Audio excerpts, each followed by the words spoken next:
된 성전, 강도의 소굴이 된 성전이라는 제목으로 함께 말씀을 나누겠습니다. 예수님께서 갈릴리 사역을 마치시고 예루살렘으로 입성하셨습니다.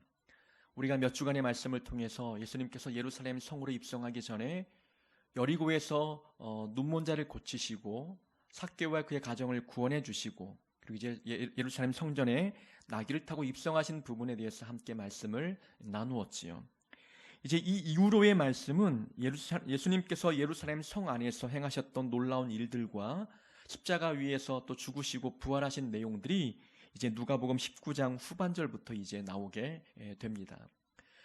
예루살렘 성에 입성하시고 난 다음에 가장 먼저 행하셨던 일은 열매 맺지 못한 무화과 나무를 저주하신 일이었습니다. 그런데 누가복음에는 그 사건은 좀 빼놓았지요.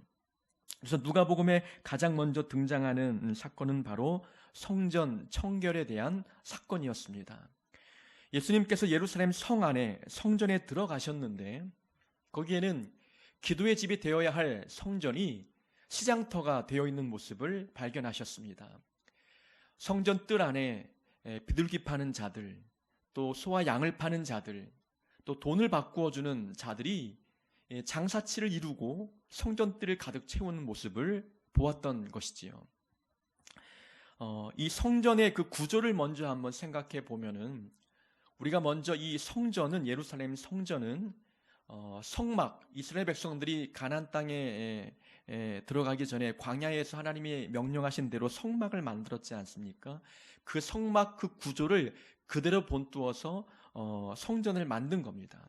그래서 성막 구조를 먼저 생각해 보면은, 이 성막은 오른쪽에 성막 문이 있었습니다. 그래서 동쪽을 향해 있던 문을 열고 들어가면 이제 그 공간이 성막 뜰이 됩니다. 성막 뜰에는 이제 제물을 태워 하나님께 예배하는 번제단이 있고, 번제단을 지나서 좀 더 가면은 물두멍이라고 하는 그런 그 제사장의 손을 정결케 하는 그 물두멍이 있었지요. 물두멍을 지나서 보면은 성전이 나옵니다. 성막이 나오죠. 성전이 나오죠. 성전은 성소와 지성소로 나뉘어져 있습니다. 성소 안에는 이제 떡상과, 오른쪽에 떡상과, 그리고 왼쪽에는 금촛대와, 그리고 정면에는 분향단이 있죠. 이 분향단 뒤에 이 천을 거두면은 그 안에는 지성소가 되게 됩니다. 지성소 안에는 법궤가 있게 되지요. 이 모습 그대로를 본두어서 성전을 만든 겁니다. 이 최초의 성전은 솔로몬이 건축한 예루살렘 성전이죠. 그것을 솔로몬 성전이라고 합니다. 처음에는 다윗 왕이 건축하려고 했지만 하나님께서 전쟁을 많이 치루었던 그 피 묻은 다윗의 손으로는 성전을 건축하지 못하도록 막으시고, 대신 그의 아들인 솔로몬 왕이 성전을 건축하도록 하나님이 허락하셨습니다. 그래서 이 성전을 솔로몬 성전이라고도 이야기합니다. 이 성전이 구약 성경 후반부에 가면은 수룹바벨 성전이라고도 명칭합니다. 바벨론 포로 이후에 그들이 이제 귀환한 백성들이 이제 다시 무너진 성전과 성벽을 재건해서 그 성전을 수룹바벨 성전이라고도 이야기하지요. 그 성전이 이제 신약 시대에 와서는 이제 헤롯 성전이라고도 이야기를 합니다. 그것이 모두 공통적인 예루살렘 성전을 명칭하는 또 다른 이름이지요. 자, 이제 그 성막 구조 그대로 이제 성전을 지었는데, 이 장사꾼들이 머물렀던 곳은 그 성막 바깥쪽에 있는 이방인의 뜰이었습니다. 아까 말씀드린 대로 성막이 동쪽 편에 문이 나져 있었고, 그 문을 통과해 들어가면 성막 뜰이 있었어요. 그게 이제 성전 그대로의 모습인데, 장사꾼들은 성막 뜰 안에 들어와 있는 것이 아니라 오른쪽 그 동쪽으로 나와 있는 그 문, 그 테두리, 그 바깥쪽의 공간이 이제 이방인의 뜰이었지요. 이방인의 뜰에 이제 장사꾼들이 몰려서 장사를 하고 있었던 것입니다. 이 장사치들이 왜 그 성막 뜰 안에까지 들어와서, 이방인의 뜰에 들어와서 장사를 하게 되었느냐? 그것은 백성들의 신앙생활을 좀 더 편리하게 돕기 위함이었습니다. 멀리에서 이 성전 안에 제물을 바치고 또 예배 제사하기 위해서 멀리서부터 이 양과 소를 끌고 와야 되거든요. 이 번거로움을 줄이기 위해서 이방인의 뜰에 양과 소를 파는 자들, 또 비둘기 파는 자들, 그러니까 재물을 파는 장사꾼들을 두어서 멀리에서 오는 백성들이 빈손으로 와서 성전 바로 앞에 있는 장사꾼들에게 재물을 사서 이제 성전 안에 재물을 드리도록 하기 위함이었던 것이지요.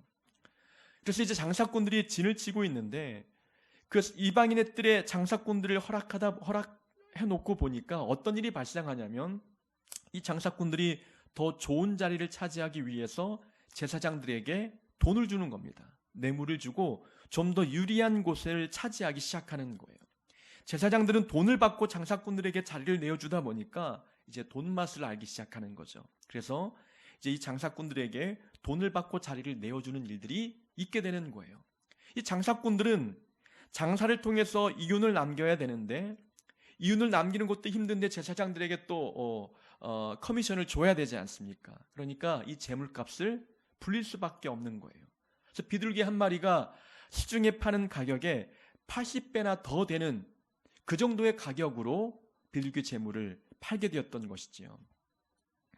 이 제사장들은 좀 더 많은 돈을 벌기 위해서 더 많은 장사꾼들을 두게 되었고, 그리고 이제 백성들이 재물을 끌고 오는데 이 백성들이 이방인의 뜰에서 장사하는 자들의 재물을 사야만 제사장들에게 돌아가는 돈도 많아지게 되는 거죠. 그러니까 백성들이 집에서 재물을 끌고 와도 이 재물은 흠이 많은 재물이니 이 재물은 하나님께 합당하지 않는 재물이고 차라리 이 성전 뜰에서 팔고 있는 이 재물을 구입해서 하나님께 제사 드리라고 명령하는 거예요. 제사장들은 흠이 있는 동물인지 아닌지를 검사하고 그것을 빠꾸시키는 거죠. 그러니까 백성들은 어쩔 수 없이 큰 돈을 들여서 장사꾼들이 파는 그 재물을 구입해서 하나님께 제사를 드릴 수밖에 없었던 것이지요. 이게 돈에 취해 있는 제사장들의 모습, 그러다 보니까 예배가 타락하게 되고 이 나라에 종교적인 문제가 타락될 수밖에 없는 일들이 있게 되는 것입니다. 돈 바꾸는 자들도 있습니다. 오늘 누가복음에는 자세한 내용들은 나와 있지 않지만 마태, 마가 그리고 요한복음을 종합해서 보면은 거기에는 비둘기 파는 자들, 양과 소를 파는 자들, 돈 바꾸는 자들이 있었어요. 이 돈 바꾸는 자들은 유대인들이 성전세를 내야 되는데 이 성전세는 로마 화폐로 낼 수가 없었어요. 당시 로마의 지배를 받고 있는 이 나라였기 때문에 그들이 가지고 있는 로마 화폐를 유대인의 화폐로 바꿔야 됐습니다. 환전을 해야 되는 것이죠. 그래야 하나님의 성전을 위한 성전세를 낼 수가 있었던 겁니다. 근데 제사장들이 어떻게 합니까? 환전율을 높게 가져가는 거예요. 더 비싼 환전율을 통해서 이윤을 남겨먹게 되는 것이죠. 예수님께서 요한복음에 보면은 채찍을 들고 모든 장사꾼의 상을 뒤엎고 다 내쫓았습니다. 비둘기 파는 자의 그 상을 뒤집어 엎는 장면이 다른 복음서에 나오게 되죠. 이 비둘기 제물은 가난한 자들이 드리는 제물이었어요. 소와 양을 드릴 수 없는 자들이 그러면 비둘기라도 저렴한 그 제물을 구입해서 하나님께 드리도록 하나님이 그렇게 허락하신 제물입니다. 비둘기 파는 자가 성전뜰에 있었다는 것은 가난한 자들에게도 이 제사장들이 비싼 가격을 주고 비둘기를 팔았다는 거예요. 그러니까 가난한 자들의 주머니까지 이제 훔쳐가고 있는 이 제사장들의 타락된 모습을 볼 수가 있는 것이지요. 예수님은 그 성전뜰에 있는 모든 장사꾼들을 내어 쫓으시고 내 집은 기도하는 집이다 호통하시고 야단치셨습니다. 47절에 보니까 예수께서 날마다 성전에서 가르치시니 대제사장들과 서기관들과 백성의 지도자들이 그를 죽이려고 꾀하되 모든 장사꾼들을 내어 쫓으시고 그 성전에서 말씀을 가르치셨어요. 이 장면은 무엇을 우리에게 말씀해 주시냐면 성전의 본래의 기능은 장사하는 곳이 아니라 말씀을 가르치는 곳이다라는 것을 보여주고 있는 것입니다. 그러니까 오늘 이 누가복음의 누가는 이 짧은 이 기사를 통해서 하나님의 교회가 또 우리 마음의 성전이 어떤 곳이 되어야 하는지를 우리에게 말씀해 주고 있는 것입니다. 장사꾼들이 판일치는 돈이 왔다 갔다 하는 돈소리가 나는 그런 곳이 아니라 오직 하나님의 말씀의 소리가 가득한 곳이 되어야 함을 우리에게 말씀해 주고 있는 것이지요. 이 성전은 오늘날 교회를 의미하고 우리 마음의 성전을 의미합니다. 제사장들이 장사꾼과 결탁하여 돈놀이하고 있는 이 모습, 이 성전, 이 시대의 종교적인 이 모습이 세속화되고 있는 모습을 보여주고 있는 것이지요. 세속화의 특징은 돈과 성공입니다. 돈으로 무엇이든지 해결 가능하다고 생각하는 그 논리가 세속화의 특징이죠. 돈이 중요하고 돈이 목적이 된 그런 모습들. 그래서 돈이 가장 중요하고 무엇인가 이윤을 따지는 이러한 마음들. 이것이 세속화의 특징이에요. 이 시대에 성전을 봉사하고 있는 제사장들, 그들은 돈을 버는 것이 목적이었습니다. 이윤을 남기기 위해서 장사꾼들을 불러 모았습니다. 더 큰 이윤을 남기기 위해서 백성들에게 더 비싼 가격으로 재물을 팔았던 것이지요. 그들은 그들의 백성들의 편의를 제공하기 위해서 재물을 성전 뜰에서 판다는 그 미명, 그런 합리화시키는 일들이 있었지만 그들의 본래 중심의 목적은 무엇이냐? 돈을 벌고자 하는 마음이 컸다는 것이지요. 돈이 앞서는 삶이야말로 세속화의 특징입니다. 오늘날 교회가 세속화되고 있다는 특징을 무엇을 통해서 봅니까? 교회가 만약 돈이 중심이 되고 돈으로 움직이고 또 이윤을 남기기 위한 사업들을 하고 있다면 그것은 세속화되고 있는 교회요. 그리고 본문에 나와 있는 성전의 모습과 다를 바 없는 모습이라는 것입니다. 과거에는 교회 봉사하는 많은 성도님들의 모습을 보면 사례를 받고 봉사하는 분들은 거의 없었습니다. 교역자 이외에는 대부분 다 재능 기부 형식으로 봉사를 했죠. 주방이나 또 악기 팀이나 찬양 팀이나 성가대나 누구나 할 것 없이 다 하나님 앞에 주신 재능을, 하나님께서 주신 재능을 하나님께 돌려드리는 이런 개념으로 봉사해 왔어요. 근데 오늘날에는 이 페이받는 사역자들이, 봉사자들이 많아지고 있다는 겁니다. 대부분 큰 교회는 주방 봉사팀들은 대부분 외주를 줘서 다른 일꾼들이 월급을 받고 일하게 되죠. 그렇지 않으면은 또 교인 중에서 한두 명을 선출해서 주방 담당 그런 일꾼으로 부리면서 월급을 주는 분들도 있다는 것이지요. 또 악기 연주하는 분들, 기타, 때로는 드럼, 또 찬양인도 할 것 없이 지휘, 그리고 성가대원 중에 특별히 이 메인 소프라노 하는 분들, 이런 분들이 다 사례를 받고 봉사하는 일들이 많아지고 있다는 것입니다. 때로는 전도왕에게 해외여행을 시켜주거나 어떤 교회는 큰 로비에 자동차 한 대를 갖다 놓고 전도왕을 위한 선물로 보여주고 전시 효과로 보여주는 교회도 있다는 것이지요. 보험회사에서나 할 법한 그런 일들이 교회 안에서 행해지고 있는 모습들, 무엇인가 이윤과 돈을 얻기 위해서 봉사하고 전도하는 일들이 일어나고 있다는 것입니다. 이러한 모습들은 바로 세속화되고 있는 교회의 특징이라는 것이지요.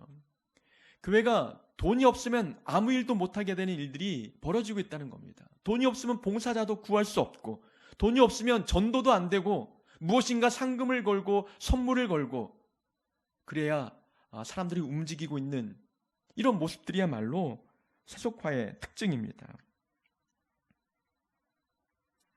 세속화를 가속화시키는 그러한 동기 중에 하나는 모든 사람들이 성공을 꿈꾸기 때문에 그렇다는 거예요. 교회도 성공을 꿈꾸는 거죠. 더 큰 교회를 만들기 위해서 전도해야 되고, 그러면 전도를 동기부여하는 차원에서 상금을 걸어야 되는 거예요. 그런 모습들을 바라보면서 우리가 성공과 이 돈은 세속화의 가장 큰 특징이 되고 있다는 것입니다. 교회가 돈과 성공으로 움직이고 있는 교회라고 한다면 본문에 나와 있는 예수님께서 성전을 청결하게 하셨던 타락한 이 성전의 모습과 다를 바 없다는 것입니다. 오늘날 교회는 종합 백화점이 되어가고 있습니다.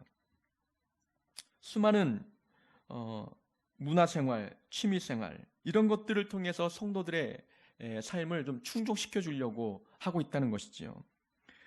오늘도 어떤 분과 대화하던 중에 자녀가 바이올린을 배우고 교회에서 오케스트라 단원으로 봉사한다는 이야기를 하는 걸 들었습니다. 웬만한 큰 교회에서는 오케스트라 없는 교회가 없지요. 그것을 보면은 그것을 장점으로 보고 거기에 대해서 메리트를 느끼는 분들은 그 교회로 갈 수밖에 없죠. 그러니까 무엇인가 교회가 사회에서 하는 많은 것들을 가지고 와서 교회에서도 그것을 운영하고 있다는 거죠. 문화생활, 취미생활을 채워주고 있는 이 교회의 모습들, 그 교회만 가면 뭐든지 다 얻을 수가 있는 그런 모습들이 이 오늘날 교회의 모습들이라는 것입니다. 이것이 교회에서 종합백화점처럼 세상에서 할 수 있는 많은 것들을 가지고 와서 이렇게 성도들에게 베풀어주는 것이 전도의 목적을 위한 것이라면 좋지만, 그러나 그 중심에 성공을 위한 목적이라면, 좀 더 큰 교회를 꿈꾸고 싶은 그러한 욕망의 목적을 두고 하는 것이라면 하나님 보실 때는 그렇게 결코 옳은 모습이 아니라는 것입니다. 그래서 오늘날 교인들 중에는 교양인도 있고 문화인도 있고 음악인 이러한 사람들은 많이 배출이 되지만 하나님이 보시기에 진정한 신앙인은 나오기 어려운 현실이 되고 있다는 것입니다.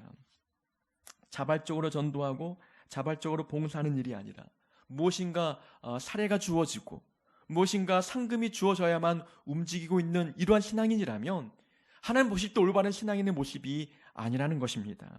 이것이 바로 세속화되고 있는 오늘날 교회의 모습입니다. 교회 주인은 하나님이지 돈이 아닙니다. 교회는 돈의 지배를 받지 말고 하나님의 지배를 받는, 하나님의 통치를 받는 곳이 되어야 합니다. 교회의 목적은 하나님의 뜻을 이루는 곳이지 성공을 이루는 곳이 결코 아닙니다.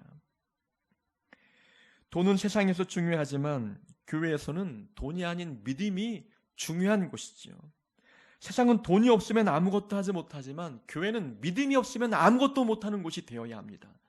돈이 없어도 믿음만 있으면 하나님이 그 교회를 이끌어 가신다는 것을 우리는 믿는 자들 아니겠습니까?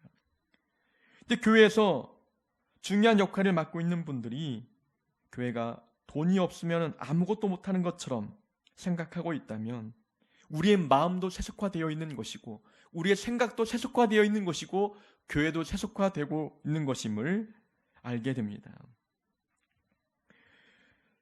돈이 있으면 교회는 큰 행사를 진행할 수 있습니다. 하지만 믿음이 없으면 또 사랑이 없으면 큰 행사는 진행이 되어도 열매는 기대할 수 없는 것이죠. 하나님께서는 열매 있는 교회를 원하십니다. 그러기 위해서는 이 교회가 믿음이 기반이 되어서 움직여 가야 되는 것입니다. 돈이 없어도 돈의 원리로, 경제의 원리로 움직이는 교회가 아니라 믿음의 원리요, 사랑의 원리로 움직이는 교회가 되어야 하는 것입니다.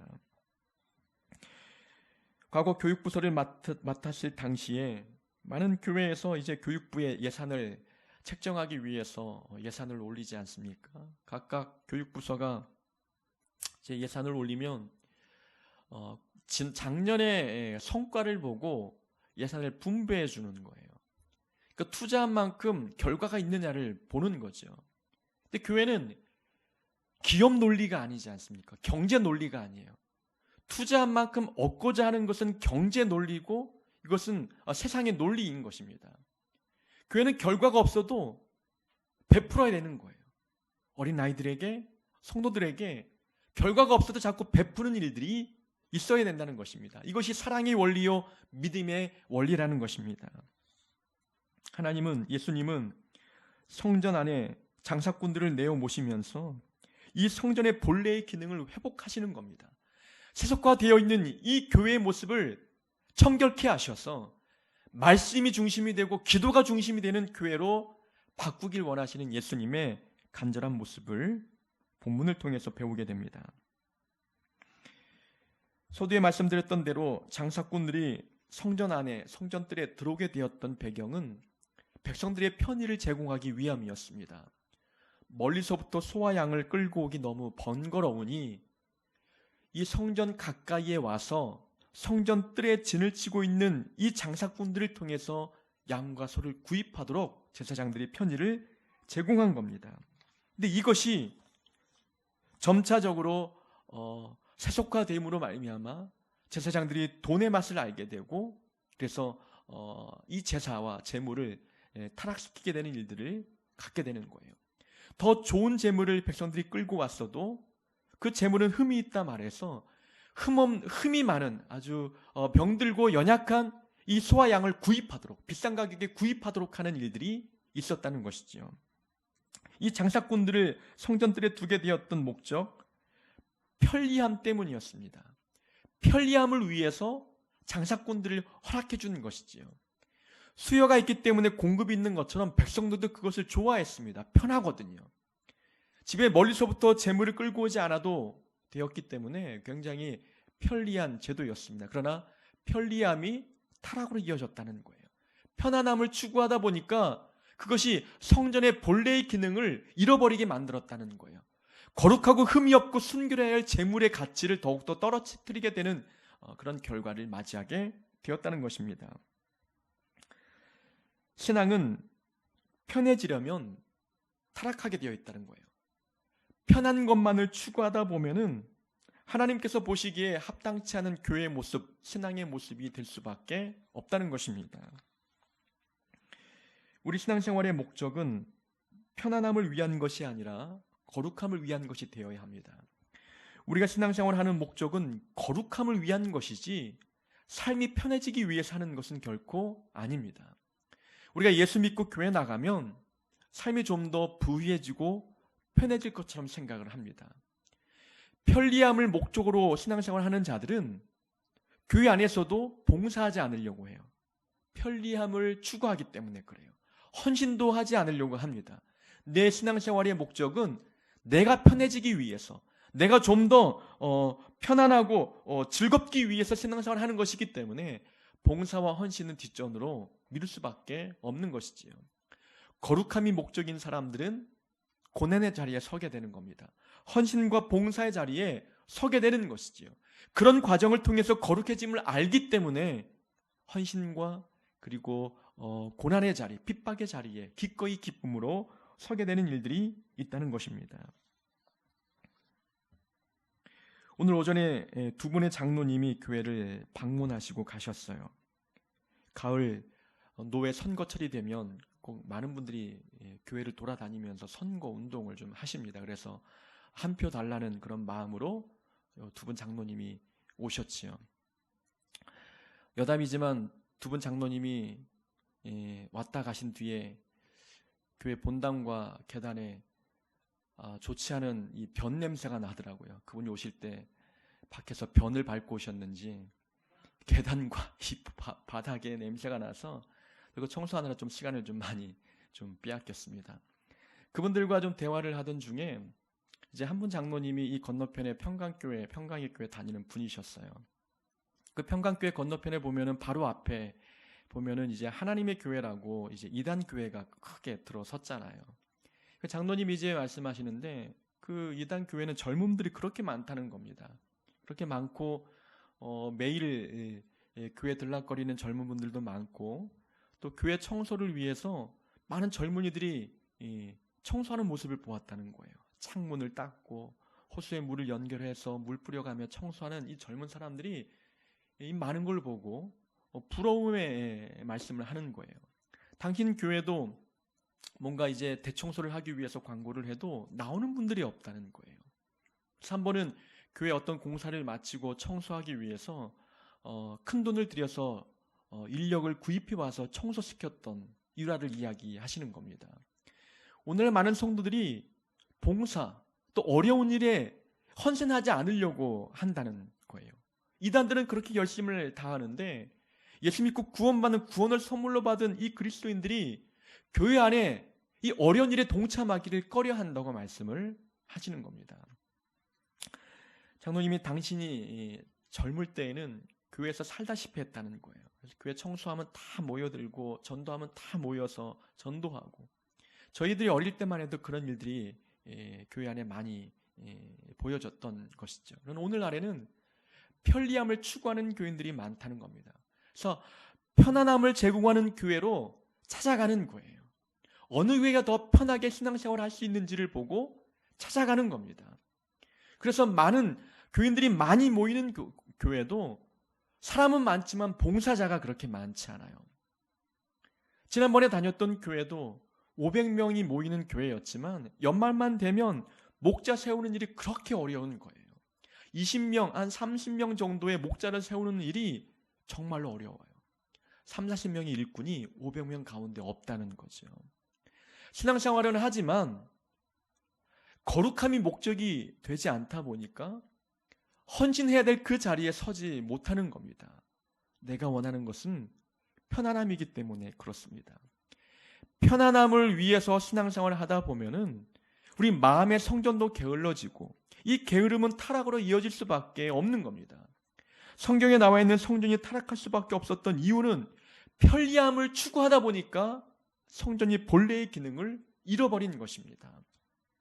우리는 편리함, 편안함을 위해서 신앙생활을 하는 자들이 아니라 거룩함을 위해서 신앙생활을 하는 자들이 되어야 하는 것입니다. 구약 때에는 하나님께 제사 한번 드리기 위해서 소와 양을 잡았지요. 근데 예수님께서 십자가 위에 죽으시고 부활 승천하신 뒤에는 우리 그런 번거로운 모든 절차가 생략이 되었습니다. 과거에는 소와 양을 통해서 하나님께 제사장이 직접 제사를 드려 주어야만 하나님께 나아갈 수 있었지만 우리는 직접 하나님을 대면하여 만날 수 있는 기회가 주어졌지요. 소와 양을 끌고 오지 않아도 됩니다. 그저 십자가 위에 죽으신 예수님 바라보면서 믿음을 고백하고 기도하면, 예수님 이름으로 기도하면 하나님과 직접 대화할 수 있는 길이 열렸다는 거예요. 이것은 하나님께 나아가는 과정이 간소해진 겁니다. 소와 양이 필요 없어졌다는 것은 하나님께 나아가는 절차가 간소해졌다는 것이지 결코 편해졌다는 것이 아닙니다. 편해진 것이 아니라 간소해진 거예요. 그러나 하나님께 나아가는 우리의 마음은 구약 백성들이 하나님께 소와 양을 가지고 나갔던 그 어미함, 경외함, 두려움, 이런 마음 그대로 하나님 앞에 나아가야 되는 거예요. 과정에 이 절차는 간소해졌지만 하나님을 두려워하는 마음과 경외하는 마음은 그대로 유지가 되어야 되는 것이지요. 편해진 게 아닙니다. 하나님께 나아가는 것이 편해진 것이 아니라 간소해진 것이고, 하나님께 나아가는 우리의 마음은, 두려운 마음을 갖고 나아가는 것은 구약 때나 지금이나 동일해야 하는 것입니다. 그래서 우리가 하나님 앞에 나아갈 때 거룩함을 유지하지 아니하면 우리가 드린 예배 하나님께서 받지 않으시는 것입니다. 편리함을 추구하기보다, 편안함만을 추구하기보다 거룩함을 위해서 신앙생활을 해나가는 우리가 되어야 될 줄로 믿습니다. 성전 청결을 하고 난 뒤에 예수님께서 말씀을 가르치셨습니다. 자, 말씀을 가르칠 때에 대제사장과 서기관들이 예수님을 죽이려고 꾀하였습니다. 47절에 보니까 그를 죽이려고 꾀하되, 어떻게 하면 예수님을 죽일까 계략을 짜고 있는 거예요. 20장 1절부터 보면 이제 그 뒤로 어떤 내용이 나오냐면, 예수님께서 백성을 가르치시며 복음을 전하실새 대제사장들과 서기관들이 장로들과 함께 가까이 와서, 자, 대제사장, 서기관들, 장로들이 예수님을 찾아왔습니다. 대제사장들과 서기관들과 장로들은 그 당대의 가장 최고 의결 기구인 산헤드린 공의회의 회원들이었습니다. 산헤드린 공의회는 정치적인 세력, 종교적인 세력이 모여있는 곳이었어요. 그래서 정치를 결정하고 종교의 중요한 일들을 결정하는 의결 기구가 산헤드린 공의회였습니다. 거기에 구성원들이 대제사장들, 서기관들, 그리고 장로들이었어요. 그들의 대표들이 지금 예수님께 찾아와서 묻고 있는 겁니다. 자, 당신이 성전 안에서 말씀을 가르치는데 무슨 권위로 가르칩니까? 물었어요. 이렇게 물었던 이유는 성전 안에서 말씀을 가르치려면 자격 조건이 갖춰진 자들만 말씀을 가르칠 수가 있었어요. 산헤드린 공의회에서 자격을 부여한 자들만이 성전 안에서 말씀을 가르칠 수 있었다는 겁니다. 근데 예수님은 산헤드린 공의회에서 파견된 적이 없었던, 거기서 교육받지도 않고 그런 자격 조건을 부여받은 적이 없는 분이었습니다. 그래서 예수님께 묻는 겁니다. 무슨 권위로 말씀을 가르치느냐 물었던 거죠. 이렇게 물었던 목적은 무엇이냐면 아까 47절의 말씀처럼 예수님을 죽이려고 꾀하고 있는 것입니다. 올무를 걸고 있는 거죠. 만약 예수님께서 하나님께서 내게 권위를 주었다 말씀하면 신성 모독죄에 걸리는 거예요. 그래서 예수님께서 나는 누구에게도 권위를 부여받지 않았다라고 말하면 산헤드린 공의회 그 법에 걸려서 처벌을 또 받을 수 있는 상황이었습니다. 이러지도 못하고 저러지도 못하는 상황으로 몰아가고 있는 거예요. 이때 예수님께서 답변하기 전에 먼저 답 대신에 질문을 던집니다. 그래, 나도 너희에게 한 가지 묻겠다. 요한의 세례가 하늘로부터냐 사람으로부터냐? 세례 요한이 예수님보다 6개월 먼저 태어나셔서 세례를 베푸는 사역들을 하셨잖아요. 세례 요한의 그 세례가 하늘로부터 온 것이냐 사람에게 온 것이냐, 세례 요한의 그 권위가 하나님께로부터 온 것이냐 아니면 사람에게 온 것이냐를 묻고 있는 거예요.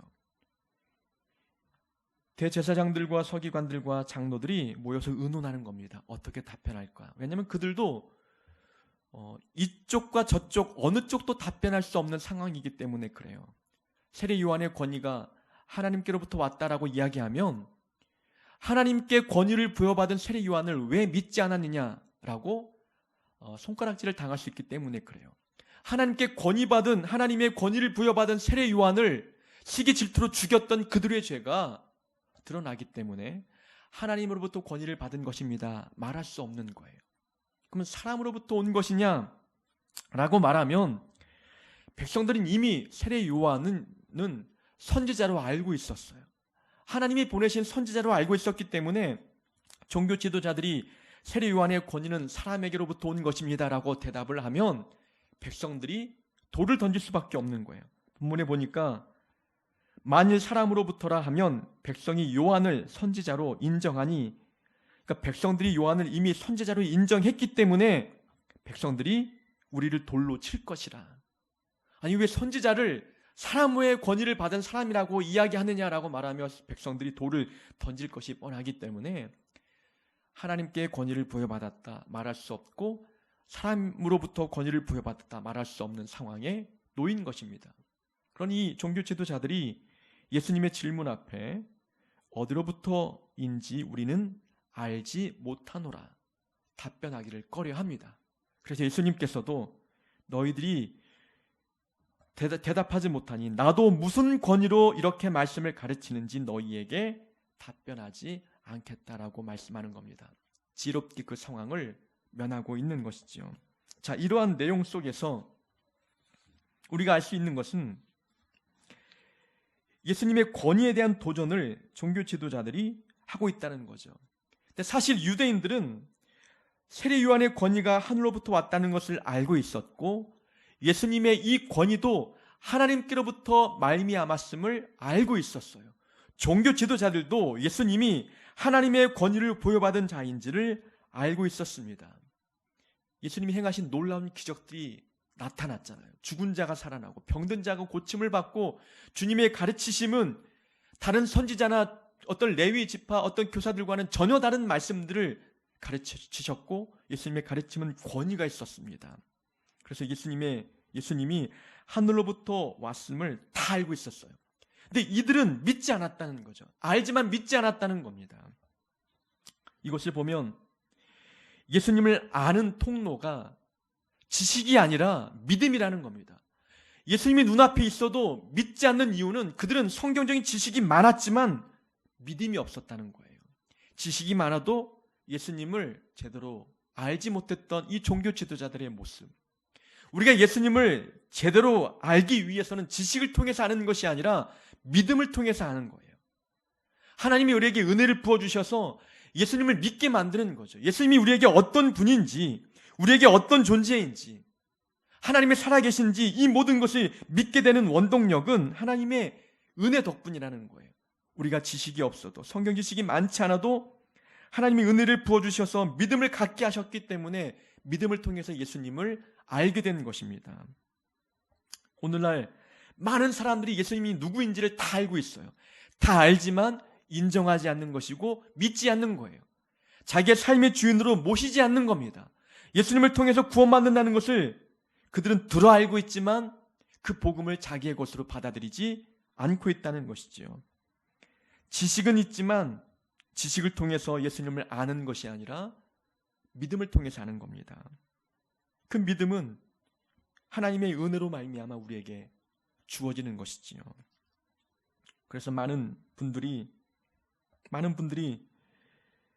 교회에 나와도 또 복음을 들어도 예수님이 누구인지 제대로 알지 못하는 이유는 믿음이 없기 때문이라는 겁니다. 교회에 나와도 우리가 믿음을 갖고 나와야 예수님이 진정으로 누구인지 알게 되고 믿게 되는 일들이 있게 되는 것입니다. 종교 지도자들은 예수님의 권위에 대한 진위 여부, 그것은 중요한 거론 문제가 되지 않는 거였습니다. 이들은 예수님을 어떻게 걸고 넘어질까, 어떻게 죽일까, 여기에 혈안이 되어 있었어요. 거기에 모든 생각이 집중되어 있다 보니까 예수님이 정말 하나님의 권위를 갖고 온 자였음에도 불구하고 무시하는 겁니다. 그저 모든 올무를 걸고 예수님을 넘어뜨리려고 하고 있다는 것이지요. 우리도 보통 그러잖아요. 사람이 싫으면 그 사람이 하는 모든 말을 안 들으려고 하잖아요. 예수님을 죽이려고 마음 먹으니 예수님이 하는 모든 가르치는 말씀을 듣지 않는 겁니다. 말씀에 권위가 있어도 듣지 않는 겁니다. 오늘 본문에 보면은 백성이 다 그에게 귀를 기울여 들음으로, 모든 백성들은 귀를 기울여 듣고 있는데 종교 지도자들은 듣지 않는 거예요. 안 듣는 겁니다. 들리지 않는 겁니다. 그들의 목적은 예수님을 죽이는데 혈안이 되어 있기 때문에 그렇습니다.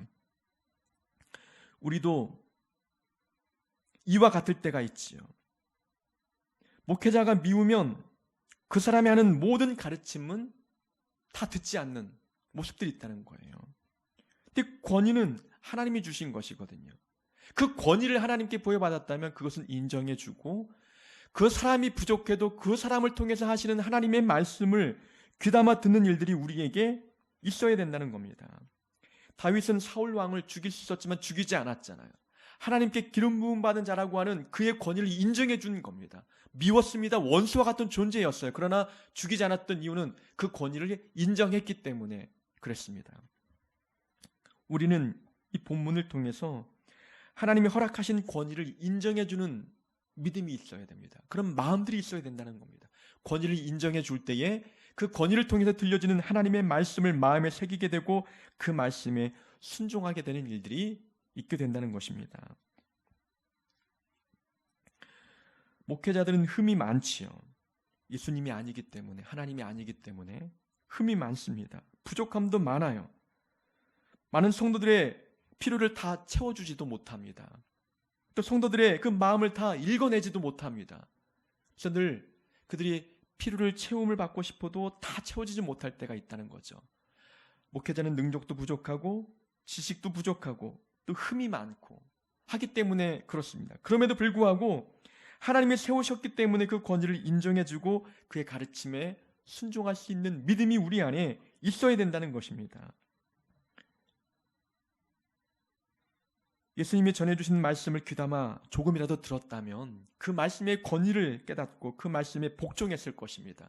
예수님에 대한 마음이 달라졌을 거예요. 미움이 사랑으로 바뀌고 예수님의 그 권위를 보면서 하나님께로부터 온 하나님의 아들임을 그들이 발견했을 거예요. 그런 말씀 자체가 귀에 들리지 않은 겁니다. 예수님의 권위를 인정하지 않았던 종교 지도자들, 우리 안에도 이와 같은 모습이 있지 않은지 돌아보면서 하나님께 권위를 부여받은 자들의 그 권위를 인정해주고 순종하고 그 말씀에 함께 마음을 합할 수 있는 모습이 우리 안에 있어야 될 줄로 믿습니다. 성전은 기도하는 곳입니다. 하나님의 말씀이 가르쳐지는 곳입니다. 교회가 그러해야 하고 우리 마음의 성전도 기도와 말씀으로 가득 채워져야 합니다. 돈과 성공에 눈이 멀면 성전이 세속화되어 갑니다. 하나님이 주인 되셔야 할 곳에 돈과 성공이 주인되어 있다면 우리의 교회도 우리의 마음도 세속화된 것입니다.